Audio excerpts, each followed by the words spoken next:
Yes, ladies and gentlemen, good morning everyone. Ayona gye musinzidde otulawona ko lwaleero. Nze Musa Semwanga, Celebrity Breakfast, Ekyenkya ne Celeb.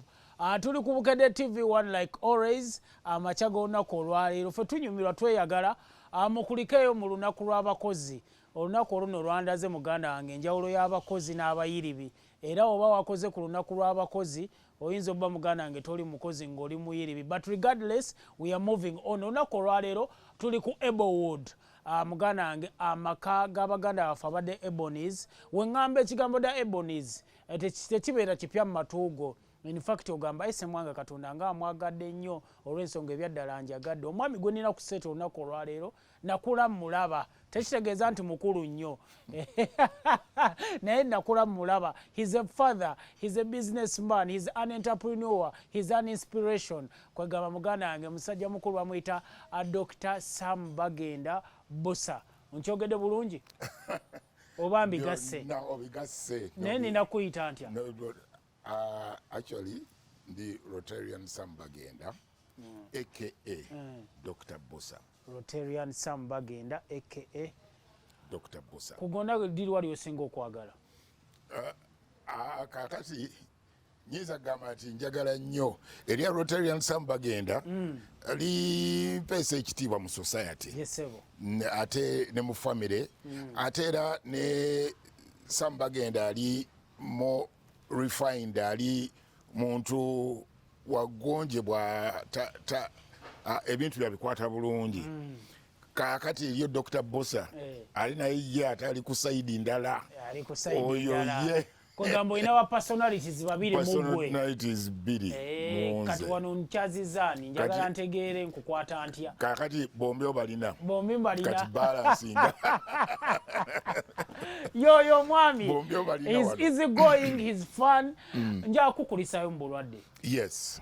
A lot was said about your sickness. Social media nebeera muganda wange awash n'amawulire gonna kyonna era abamu ndowooza balowooza n'okulowooza oyogera na muzimu era nange nsoose kutya etolayo waliwo nkukutemu nga yogaye gwe Dr. Boosa waddala ndina muzimu naye yes nafunamu obukosefukosefu obutonotono n'enzijanjabibwa aba social media ne boogera naye omanyi mu kibi oluusi ojjamu ekirungi nti bwe bambika ate nenfuna abantu bangi nnyo abasaba kakati mu kunsabira okwo kwe kuddamu okuwona ate kati ndowooza olaba kyuma kya mudaaki. Nina ne question omaye no interview abamunatusonyiwa abatulaba eyo nina ebibuuzo ng'ebyange byembeerawo ne ntuna ku TV ne nga Dr. Boosa oyo kendi mufunamu bwe nti nja mmubuuza, do you ever get sad? Besides bye tulaba ebyemizannyo biki bikyonyiiga? Okunyiiga nyiiga ng'omuntu, that is nature. Actually wembanga sinyiiga siri muntu mba nina ekikyamu kunze. Obulamu obutuufu oleka okuba nga oli musanyufu ate ng'onyiiga. Our life is balanced. Waliwo those ups and downs. It's a wave. So mu butuufu obanga osanyuka busanyusi kyokka manya nti waliwo ekikyamu ekiri ku ggwe. Biki ebinyiiza Dr. Boosa? Biki ebikunyiiza Dr.? Ebinyiiza okusingira ddala kyekintu omuntu okwembarasinga mu bantu. Ekintu ekyo kinkola bubi nnyo. Fewaffe tukiyita kulabisa, olina akulabisa kyekyo yes lolugo. Okulabisa kibi kwegamba kinyiiza nnyo. Ekyo kyo kinyiiriza ddala. Pozi n'okunfera muntu naddaawo n'akuyiiya. Natandika kuyiya nakugattagatta kwamagati gwo olulimi lw'ennaku zino olusobola omuntu nakugattagatta kyekyo kituufu. Dr. Boosa oyina oyinza okugamba you're multi talented. I was reading somewhere for the first time ever nekitegerako nti wali oyimba. Atulaba yosoko mubulireko ku life you as a musician, life you as a singer. You wali oyimba nyingi. Life you as a musician yali very funny. Okay, what happened is this. When akula, okay, actually first of all nzalibwa mu family erimu abayimbi baserukenya so nayimbira natandikira mu church twalina church emulago gye nakulira nga tuyimba mu English choir bateekawo baintroducing English choir nendyoka ntandika okuyimbira mu choir eyo kakati along the gundi abo maze ne banjagala nnyo kakati lumu nengenda nenyimbako waliwo choir endala era yali side choir era mu choir yaffe mu gundi yaffe mu church yaffe bagita Good Shepherds naye nga batera okugitwala mu competition waliwo competition eza church choirs zabeerangawo bagitanga Gayaza Christian Association kati nga ndi mu Good Shepherds choir kakati kolo nali mu S4 mba mu S4 batugamba tugenda mu competition kati nga mu Good Shepherds choir nze omu wa bass gwe beesigamyeko obulungi omu ku bo kakati nga baneetaaga for the competition kati bwe twagenda we nagamba aba parents bange ne bagamba nti tojja kgenda olina okusoma oli mu candidate class tosobola kugenda sooka obireke nenkaaba nnyo kakati jjukira nti tewali masimu eri banniize okugenda tewali bu mobile phones akati nakaaba nnyo kati maama n'alyoka nningiza mu kawaatwa k'oluggi ng'alaba omwana akaaba nnyo n'agenda n'agamba taata n'amugamba nti omanyi omwana ono tumute agende ewaka bali bakuyita linnya ki Saamu tumutte agende kakati nindyoka ngenda oluvannyuma ne banta nenziruka nengenda ku kyaki eyo jokira nali nkabye nnyo amaaso gazimbye kati ntuukawo ne bambuuza nti tukulinze kiki kakati ne bagamba nti tufiiriddwa kyekyo kyekinsibye nekwe kukaaba okubaddewo era and so on gasobola kubabuulira ki kibaddewo kakati nekyoka tugenda bwe tugenda that was the first time okunfuuwa ku stage abantu banfuuwa yes kakati nze kwaya uniform yange yona nejjula kakati omukulu wa kwaya ngamba nti omanyi we batukola bwe tutyo because that was my first experience batukola bwe tutyo sente tuziteeka mu center ne tuzigabana kakati njagala okuprovinga eri abazadde bange nti omulaba mubadde muŋŋaana okukola ki okuyimba alaba kyenkozeeyo kati nze olwamala competition tusinze n'okusinga nadduka buddusi nakwata takisi nenziruka buddusi ne sente tewaziteekawo mu senta naye waddamu okudda mu kwayo babagoba era bakigumira ate n'ekirala nga tebayinza nnyo kunze kwa sente era baali bazigere bo baali baagala kugabanako bugabanyi kubanga bafuuwa nze natuukira mu katale nenkola shopping okakase bamuzeeyi kyakabi ekyo wali mugezi ekyokuyimba kale Saka yali ku kamera ali wano emboozi emunyumira ne Hassan yakoze ku transport waffe Dr. Boosa let us talk about ebonies ebibuuzo bingi nnyo byenina ku ebonies kyemanyi n'obudde tebugenda tumala naye sofa mulimu plays nga mmeka baziyita plays baziyita ekyo wali badde osooka kuntegeka bulungi nnyo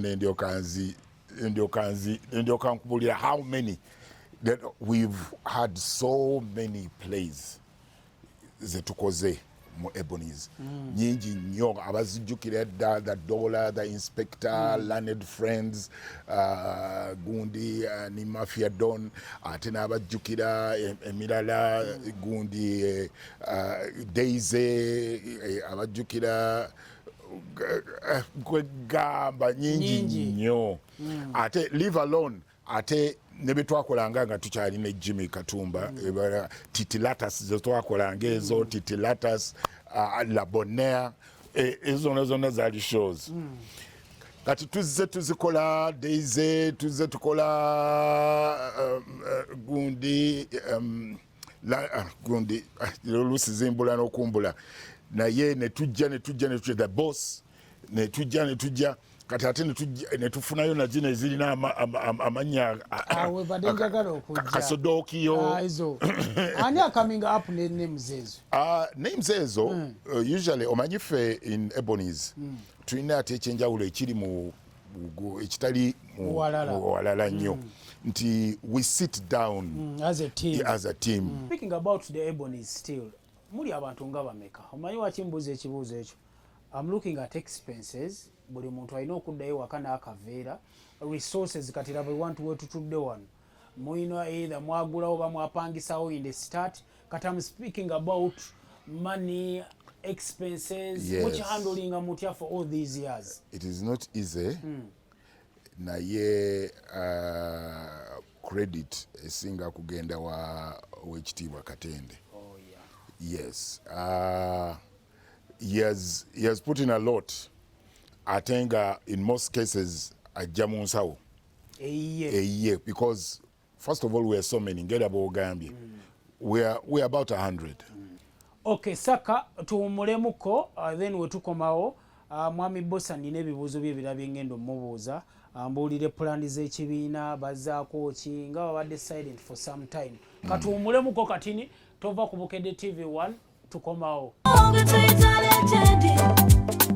Omukugu atukwatidde katemba bannange muzira Dr. Boosa getuyita legendi omukugu byoyise mu bijo okutuuka wotuuse entalo z'olwanye ze zikuwanguza bwetuwaze n'empisa z'olina twebaza Tonda eyakumba bakunazolweza ssebo mama wote yakusera kyogero bali kusomako balyogera baligamba omusajja yazannyira omusanda n'amwenya.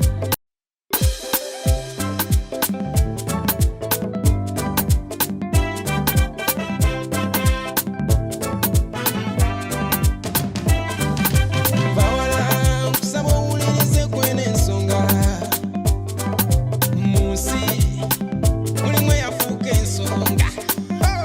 Alright, tukomyewo tukyaline legendary Sam Bagenda ongambye nti oyinayo ekijja mu maaso awo bagenda kuwangula eyaki? Ya honorary doctor as a professor Mugundi mu Victoria University. Eya Dr. Muganga. Eya Dr. Muganga. Tukwata opportunity eno Dr. Muganga tumwebaze. Yes. Ataddemu nnyo mu industry eno, ataddemu nnyo doctorate degree. Ataddemu nnyo ebirowoozo akasente yeetaaga big ups mu ndowooza ku national television. Yeetaaga nnyo ekintu kya art akitaddemu nnyo and ate because abantu baafuna perception endala okuva edda ekintu nti tekifuna kirina gundi and so on but a recognized university and scholar nga Dr. Muganga bwali wabanga omulaba akitaddemu amaanyi nga then kirina impact kyekikola muki mu society kiba kiyamba nnyo era tumwebaza actually n'omutima mulungi kubanga nzijukira waliwo n'omwana wa gundi oba omuyimbi omwe yafiire yes nakola ki yamuyamba ayamba abayimbi yes he's a good man he's a very good man before nga tetunatuukaawo nate nja kuzzayo way back groups weza struggling ennyo mu covid mwe mwabeerawo mutya ongambye muli bangi akasente mukozesa kangi how did you survive? It was not easy but still era nga bwe ngamba nti twebazaawo ekitiibwa Katende kubu pressure yaliwo ng'abantu tebalina kye balina and so on he still yakwatanga mu nsawo n'ayambayambako okwo mu ngeri emu oba enda waasobodde and so on but of course era abalala bakola ki abantu abamu muli omu kubanga ate baali tebasobola kutambula kujja so abamu baasigalangayo gye bali naye oluusi n'aweerezaayo ko naga nti oyo nkuweerezaayo kano nkuweerezaayo kali ogira obeerawo and so on mu kibiina mwami Boosa mubaddemu n'abantu eno ewaffe tukuyita kubomba abaava mu kibiina ne bagenda ebweru tekirina ngeri gye kyaffectingamu kibiina kubazza emabega? No, anti kakati nga bwolaba nga bwe nkugambye nti kati bwe wava ewa muzeeyi enamuŋŋoona amaka ge tegaliiyo gakyatambula yazaalayo n'omwana abazzukulu batwalayo ne bakola ki ne bawummula amaka gakyayimiridde era n'amannya ge gakyaliwo bulungi. So it is the same thing here. Nti abaana bagenda time ejja ne bagenda ne bagamba nti mpulira nkuze, let me go and look for something else. Yes, I've been in art, munzadde mu art, but let me try out something else. Let me try out this. Have you ever thought of retiring, and what are your plans? Nga tumaliriza. Abantu bambuuza nnyo kintu ekyo nti goyinayo ewaka ayinza okudda mu bigere byo. Mu baana ate ekyo tekyajja ebyaddala bo baagala kubeera byabo. Abaana bonna bakutte makubo gaabwe makubo gaabwe. The only thing is that the positive critics eri nze bajja kuŋŋamba nti leero daddy akantu ako leero ke mwakoze kano mukyuseemu kano and so on. But actively getting involved, tewali. So I have got to look out to source elsewhere. Kakati so nkyaliwo nnyo. Retiring, omanyi talent si kye kintu kyangu ekyokugamba nti you retire. I'll give an example. Gundi Schwarzenegger omulaba akuze naye kati, but still wabawo movie wakiri na appearing at the end naye ng'owulira nti akoze eki. Yes, baade bangamba nti gundi yafulumiza Tom Cruise nalina movie empya gye yakoze eki gye yafulumiza, but omulaba nti akuze. Sylvester Stallone, Bambi, Rambo, bonna bakuze naye still talent olwokuba nti you are born with it. You'll definitely die with it. You can't just say I'm retiring. God, chiwasomerera uyinza okugamba nti ntoke kati I'm now retired. So that is one. But secondly, during my nyinza okugiyita semi-retirement because kwegamba oba ogenda opullinga out mpolampola amanyi gakenda njagala I'm fighting so much okukwata ku these youths. Ate sagala kukwata ku bano bakuzekuzemu nnyo bana abato because ffe tuti twafuna mu kisoogo kuva mu buto nga tugira ki nga tukula nga tumanyi nti by then bagambanga nti okugenda mu art music musiru ddala omusiri wadde naye kaakati we've had an example abaana baffe tubakuliza ku sente ya art and so n'okubasomesa ku sente ya art, so twagala abaana tubakuze then bave wano kati ate n'okugamba ba parents okubategeeza nti kaakati art is a thing, a way to live as well. Omwana waafuna 30% tomukuba kibooko nti ki looking at the other way olabe nti gundi strength ye lirudda wa eyinza okuba nga mu art mu kuzina mu kukola ki and so on. Kale katupushinga ekyo kikole ki kimutwale asobole having a good living as well. So that is my campaign. Kyekyo ngenda kutandika kukirwanyisa ennyo okulaba nti nkwata ku baana abato nkole ki mbateekemu that love for art bakule nabo bamanye nti there is this other side of life esobola making my earning a living. Kale, lastly we are going to talk about your fashion. Mu bintu byokwambala totudde dokita kati leero weesaze essaati y'amatatu erabikira ddala bulungi nnyo emakinga n'essaawa olinako akaweta si gwe gusoose okulaba ng'oli dressed to kill kankozesa ekigambo ekyo. Inspiration y'ebintu byoyambala evaawa? I know okwambala ne art biina beera handi, however mulimu ate omuntu akisussa gw'okisussizza buli wenkusanga you're always looking glamorous nkati nojoga bigambo bikanga nga bye mukanga mu bonies. You're always looking elegant. Inspiration evaawa? Inspiration, I give credit to my wife. Your better half. My better half, Penina. she's the one who styles me. Okujako kyatalinako mukono is my hairstyle. Eyo tata wa. My hairstyle yo. Ajesonyiwe yange. Kati waliwo yagamba ozigyeko zonna oba. Tera onaga nti naye muntu gwe egundi yo hairstyle yo gomanyi naye kakati she has learned to live with it.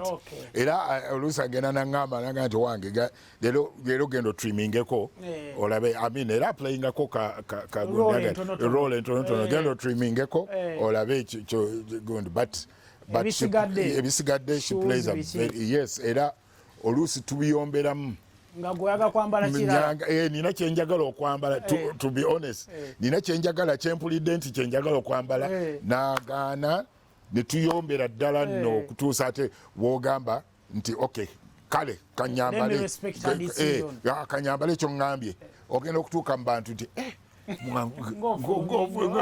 ngogize nnyo nenga nti okay this is what she meant.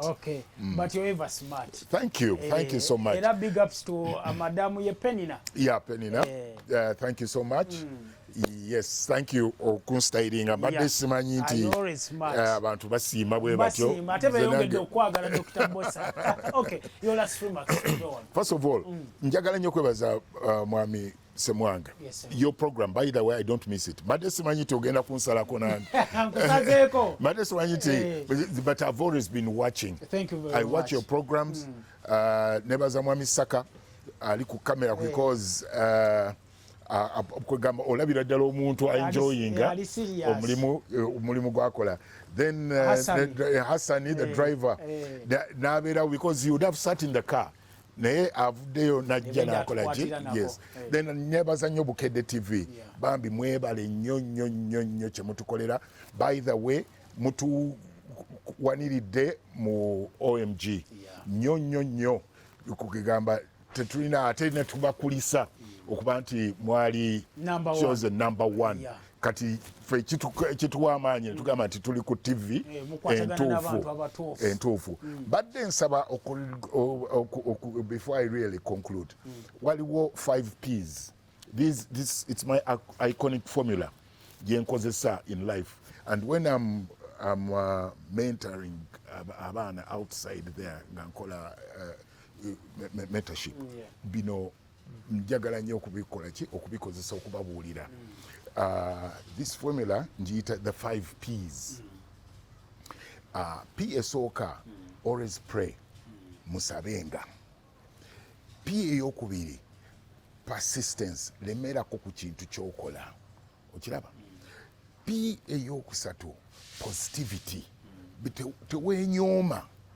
tewenyooma, beera positive nti nze ngenda kubeera bwenti in life, nja kukola kino in life.